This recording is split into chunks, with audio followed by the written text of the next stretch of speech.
우리가 온라인, 오프라인만 얘기했는데 이제는 실물 얘기 좀 하겠습니다. 실물. 자, 창업에 관한 얘기를 보니까 어떤 형태가 문제가 생겼냐 그러면은 대부분 창업이 소프트웨어 창업이에요. 그리고 우리 사업하시는 선배님들은 야, 요즘 그 젊은 창업은 다 앱 만드는 밖에 없냐.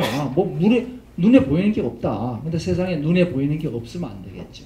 그런데 최근에 나타난 현상을 보면은 하드웨어 스타트업이 급속히 증가합니다. 엔젤리스트에 의할 것 같으면 하드웨어 스타트업이 증가하고 있다. 이게 도대체 뭘 의미하고 있느냐? 역시 거기 이제 새로운 비즈니스의 기회가 나타나고 있는 거죠. 이것을 제가 하드웨어의 소프트화라고 얘기를 하고 있습니다.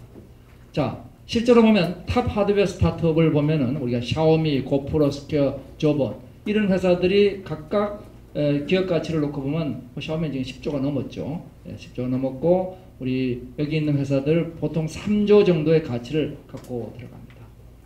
어마어마한 가치를 가진 하드웨어 스타트업들이 지금 등장하고 있는 거예요. 그게 도대체 뭐가 바뀌고 있느냐? 바로 제조의 민주화, 메이커스 무브먼트가 시작된 거고 지금 지능과 서비스에 새로이 형상을 주는 것이 3D 프린터가 형상을 주게 됐죠. 눈에 조금 잘 들어오시죠? 왼쪽 그림이.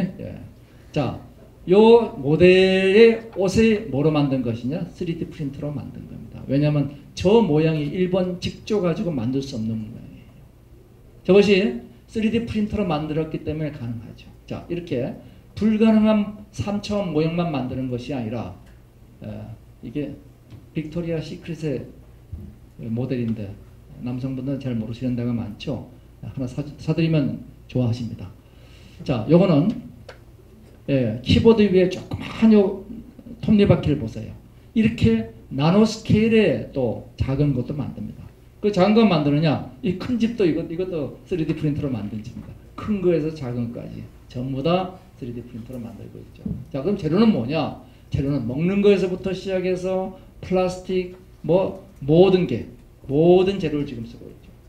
지금 유리를 빼놓고는 다 만든다는 데 최근에 유리도 지금 만든다 그러고 있습니다. 뭐 금속을 만드는 건 말할 것도 없죠. 우리가 재작년에 총을 봤으니까. 자, 그러면 이런 3D 프린터가 방식이 몇 가지가 있느냐? 방식이 많이 있어요. 그래서 지금 여기 3D 프린터에 SLA 방식, LS 방식, FDM 방식, 수많은 3D 프린터 방식들이 각각의 장단점을 가지고 있죠. 또 재료도 많아요. 액체를 쓰는 거, 그 다음에 분말을 쓰는 거, 고체를 쓰는 거, 그래서 많은 재료들을 현재 쓰고 있습니다. 가장 대표적인 게 이제 우리가 와이어를 가지고 플라스틱 와이어 이런 거를 녹여서 만드는 휴즈 디포지션 모델링 FDM 방식이라는 겁니다. 이 특허가 만료됐어요. 이 양반이 발명자고 스트라타시스라는 회사가 이거를 개발을 했죠. 자, 이 FDM 방식으로 나온 프린터들이 지금 저가 프린터의 대부분은 FDM 방식의 프린터들입니다. 그래서 여기 2,800불짜리 1,000불짜리부터 시작해서 아이박스 나노 같은 경우는 299불. 그래서 지금 진짜 값싼 3D 프린터들이 이제 막 나오고 있는 거죠. 이 FDM 방식의 이제 프린터에 대해서 광조형 방식, SLA 방식의 프린터는 이번 이 척크힐이라는 사람이 개발을 했고 3D 시스템이 개발을 했죠. 이건 고가가 대양이고 비교적 큰 넓은 조형 플랫폼을 만들 수 있어요. 근데 조형 속도가 느린 게 문제였는데 최근에 이것을 100배 이상 개선한 게 나왔죠. 카본 3D라고. 뒤에 제가 그림을 하나 붙여놨습니다. 자, 이 SLA 방식의 주요 제품들입니다. 주요 제품들이고 그 중에서 이제 싼 것들은 얼마냐? 3,000불 수준까지 지금 SLA 방식들이 내려와 있습니다. 자, 맥킨지가 미래를 바꿀 12대 기술의 3D 프린터. 그래서 이 오바마 대통령이 얘기를 했죠. 미국의 제조업을 부흥시키겠다. 뭐 가지고? 3D 프린터 가지고. 그리고 이코노미스트는 10년 전 포드의 대량 생산과 맞먹는 그런 엄청난 파급 효과를 가져올 것이다. 월드 이코노미 포럼에서도 10대 기술의 3D 프린터가 선정돼 있죠. 근데 이 확산되는 이유가 뭐냐? 첫 번째, 이 기술들이 대단한 기술들인데 기존 특허가 거의 다 만료가 됐어요.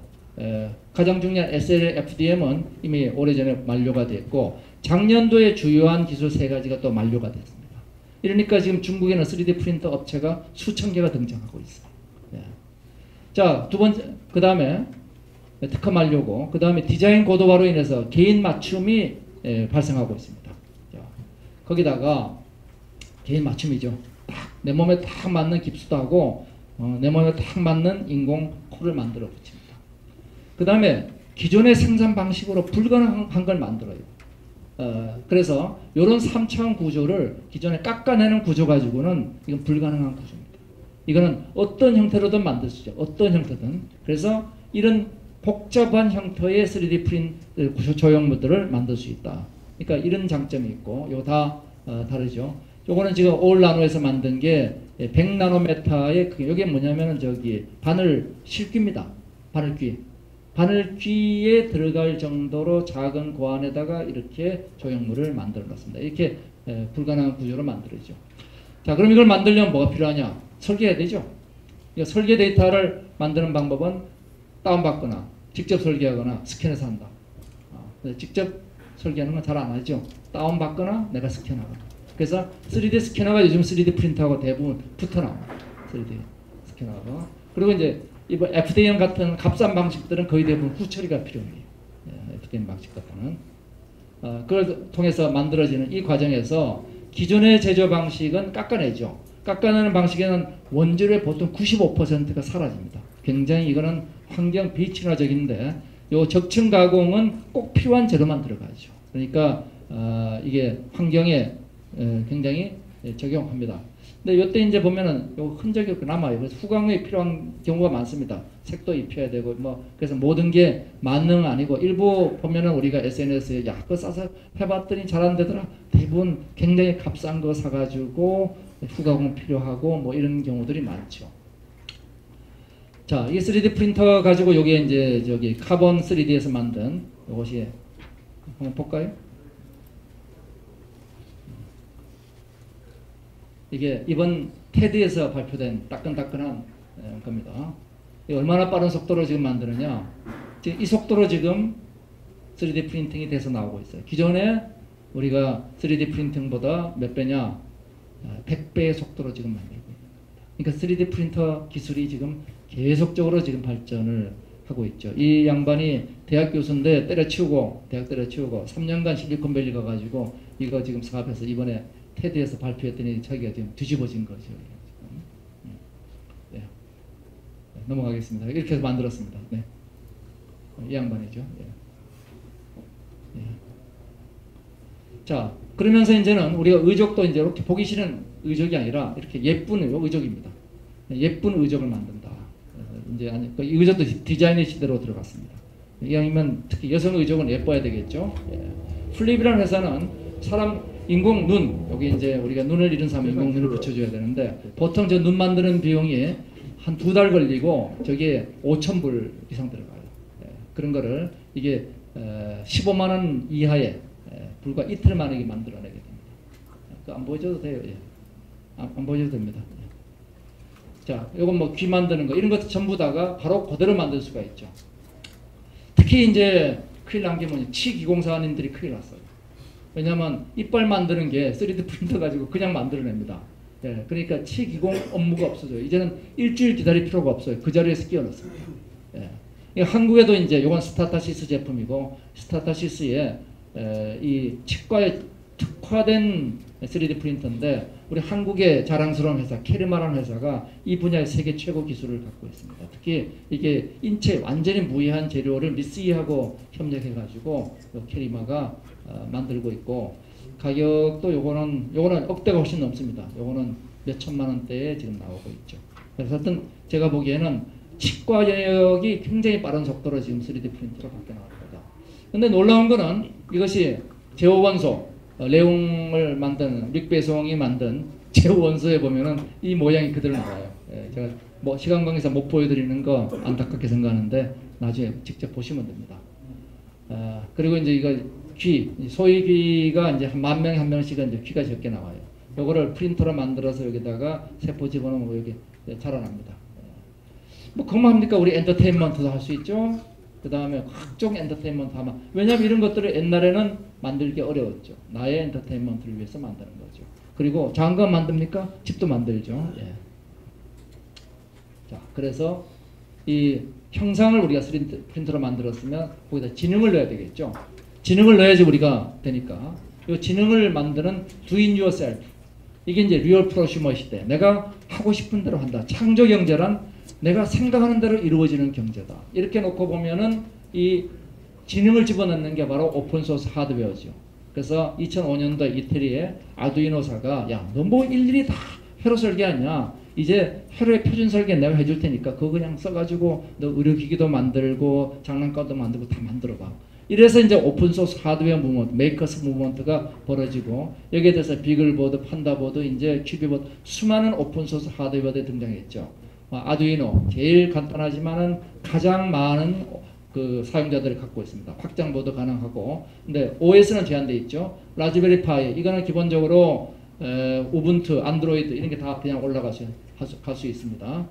그래서 이런 것들을 이용하면 좀 더 우리가 플렉시블하게 만들 수가 있죠. 인텔은 이제 완전히 원칙으로 다 만들어내고 있죠. 그래서 이런 것들을 만드는데 이제는 회로 설계가 필요 없습니다. 지금 또 많은 학교를 보면은 지금도 회로 설계를 가르쳐요. 저는 이제는 대학이 회로 설계 가르치지 말아야 된다고 생각을 합니다. 그거는 필요한 몇 명만 하고 대부분 사람들은 그걸 가지고 어떻게 활용할 거냐. 그 다음 활용하는 단계에서도 뭐가 필요하냐면 거기에 필요한 소프트웨어들은 내가 직접 만들 필요가 없어요. 오픈소스 하드웨어 플랫폼에 가면 다 필요한 소프트웨어를 다운받을 수 있죠. 그래서 가장 대표적인 게 이게 FDM 방식의 프린터가 특허 만료되면서 랩랩이 그 프린터를 오픈소스로 공개를 했어요. 누구든지 우리 설계도면 갖고 가서 만들어라. 그럼 뭐야? 3D 프린터로 3D 프린터 오픈소스 다운받아서 다 만들어 조립하면 3D 프린터가 나오는 겁니다. 예. 이게 한양대 학생이죠, 이 친구가. 예. 오픈소스 플랫폼들이 아이디어도 만들고 여러 군데서 만들고 있죠. 그래서 이제 중국이 최근에 심천이 하드웨어 메이커로 떠올랐어요. 이 심천이 하드웨어 메이커로 떠오르는 이유가 마이크로 메이커 레볼루션. 이제는 누구나 하드웨어를 만드는 시대가 됐습니다. 이번 CES 쇼에서 나온 전체 제품의 6분의 1이 중국 센첸 제품들입니다. 그들이 왜 그렇게 가능하냐? 혼자 다 안 하기 때문이죠. 3D 프린팅 하는 친구, 그 다음에 매니팩처링만 하는 친구, 팩토리 브랜딩만 하는 친구, 뭐 비디오만 만들 이런 친구들이 다 이와 같은 생태계를 형성해 가지고 하드웨어 생태계를 만들고 있어요. 이제 대한민국이 중소기업 하드웨어를 재건한다면 뭐냐? 바로 이와 같은 하드웨어 생태계를 만드는 게 우리가 해야 될 일인 거죠. 바로 do it yourself, 소량 맞춤 대량 교육에서 이제 대량 맞춤의 시대로 들어섰고 소비자가 직접 만드는 시대가 됐습니다. 바로 그러면 여기에 뭐가 필요하냐? 다시 우리 뭐 할래? 왜 할래? 하는 이것들이 필요한 거죠. 바로 서비스 디자인입니다. 3D 프린터와 빅데이터와 모바일 컨버전스와 웨어러블이 합쳐져서 만들어지는 것이 바로 do it yourself의 시대가 된다. 자, 그럼 이 시장이 어떻게 될 거냐? 3D 프린터는 전체에서 프린터의 시장은 제일 작습니다. 제일 큰 시장은 뭐냐? 프린티드, 그 다음 프린팅, 출력 시장이 그 다음 큽니다. 그러니까 우리가 필요한 건 뭐냐? 프린티드, 뭘 만들 거냐가 중요합니다. 그래서 거기에 프린팅 소프트웨어 하는 회사들, 뭐 이런 회사 찾아보시면 되고, 이건 뭐냐? 플랫폼이죠. 설계를 내가 왜 직접 해? 여기 쉐이프웨이를 가면은 100만 개 이상의 상품들이 저기 이미 디자인된 게 있어요. 필요한 건 내가 다운받으면 되죠. 자, 그러면 다운받아서 만들면 됩니다. 이제는 뭐냐? 옷을 사는 게 아니라 옷의 디자인을 사는 거죠. 네. 이렇게 되면 이제 쉐이프웨이가 지금 100만 개 이상의 매달 6만 개 이상의 새로운 디자인이 올라가고 30만 명 이상의 커뮤니티가 만들어져 있죠. 자, 쉐이프웨이로 만든 여기 현미경 아이폰에 붙여서 쓸 수 있죠. 뭐 자동차에 쓰는 휴대폰 내비게이터. 이건 쉐이프웨이 비슷한 그 플랫폼입니다. 싱버스라는 플랫폼. 그 다음에 큐브 히로라는 플랫폼 이런 거죠. 근데 자, 한국은 그럼 3D 프린터 어떻게 할 거냐? 지금 와서 우리가 3D 프린터 열심히 개발해서 뭐 할 거냐? 고가는 미국이 잡았고 저가는 중국한테 잡혔습니다. 한국의 경쟁력이 어디 있냐? 이게 문제죠. 그래서 우리가 기본적으로 복잡한 구조물을 생산하고 조립 공정을 없앨 수 있고 원격 생산이 가능하고 개인 맞춤 생산이 가능하다. 이걸 바탕으로 보면 3D 프린터의 한국의 전략은 서비스, 특히 그것도 맞춤 서비스입니다. 서비스 융합이 우리의 전략이 될 거예요. 아까 얘기한 그 치과에 최적화되는 거. 이런 서비스에 최적화된 프린터 산업들이 될 거다. 참고로 보면 최근 들어서 나타난 현상이 이제 3D 시스템하고 스타타시스가 전 세계의 주요 3D 프린터를 다 먹었습니다. 예. 전부 다 M&A가 하고 있어요. M&A 동향들이죠. 서비스와 특허에서 합니다. 그래서 3D 프린터를 이제는 싸게 프린터를 만들어서 경쟁하는 건 절대로 안 되는 겁니다. 중국한테 안 됩니다. 우리는 3D 프린터에서 어떻게 남들이 못 가진 서비스를 골라서 거기에 특허를 붙여가지고 차별하느냐. 이게 3D 프린터의 전략이 돼야 되죠. 출력 서비스 하는 겁니다. 뭐 대표적인 이게 캡랩이죠. 캡랩에 가면 3D 프린터가 있고 스캐너가 있죠. 스캐너로 찍어서 프린터로 찍어내면 똑같이 나오는 거죠. 예. 그걸 레이저 카터로 하면 좀 더 고형 물질이 나오는 거죠. 이게 소프트웨어 다 여기 있습니다. 시장이 어떻게 할 거냐. 지금 소형 냉장고 크기에서 오븐 크기를 거쳐서 이제 일반 프린터 크기로 앞으로 갈 것이다. 그래서 대략 요 정도까지 가야지 이제 제대로 쓰여질 것이다. 그 다음에 사용성 측면에서 볼 때는 요 정도까지 가야 될 것이다. 궁극적으로 지금 프린터가 간 길을 3D 프린터는 걸어갈 것이다. 그렇게 보는 거죠. 그래서 메이저 유즈 케이스가 도대체 뭐냐 하는 건데 지금은 그냥 디자인하는 저희 프로토타이핑 하는 데서 이제는 프로토타입을 넘어서 소량 생산의 단계를 거쳐서 집에서 가정에서 만드는 단계까지 갈 거고 여기에 많은 서비스 모델들이 있는 거죠. 네, 그래서 인더스트리얼 모델들이 있고 그 다음에 여기에 이제 우리가 스테이션 모델들이 있고 또 가정 모델들이 있죠. 자, 3D 프린터도 비즈니스 모델, 특허, 표준 다 중요합니다. 그래서 3D 프린터 역시 모든 사업은 협력자가 있죠. 그다음에 고객이 있고 그 사이에 우리가 기본적으로 플랫폼이 있고 에코시스템이 있습니다. 그 사이에 이 타겟 마켓이 어떻게 형성되느냐 해서 장비, 소재, 소프트웨어 이렇게 구성되어 있죠. 3D 프린터 특허는 다른 것보다는 조금 하드웨어성에 가까워가지고 미국 독점은 아니에요. 예, 미국이 49% 드디어 50% 미만의 특허를 가진 아마 최초의 유일한 그 메타 기술일 겁니다. 그리고 놀랍게도 오스트레일리아가 이 분야의 두 번째예요. 그리고 중국이 이제 독일이 제조업 인더스트리얼 4.0 때문에 중국이 강하죠. 예. 한국은 순위권 내에 없습니다. 그 다음에 3D 프린터는 지금 EU를 포함한 ISO에서 표준에 대해서 굉장히 열심히 정해나가고 있습니다. 물질의 표준, 프로세스의 표준, 피니시 파트의 표준 이런 표준들을 우리가 무시하고 3D 프린터 사업을 하면 안 되죠. 이 표준들이 굉장히 자세하게 나와 있고 여기에 사실 많은 비즈니스 모델이 나와 있다고 해도 과언이 아닌 것이죠.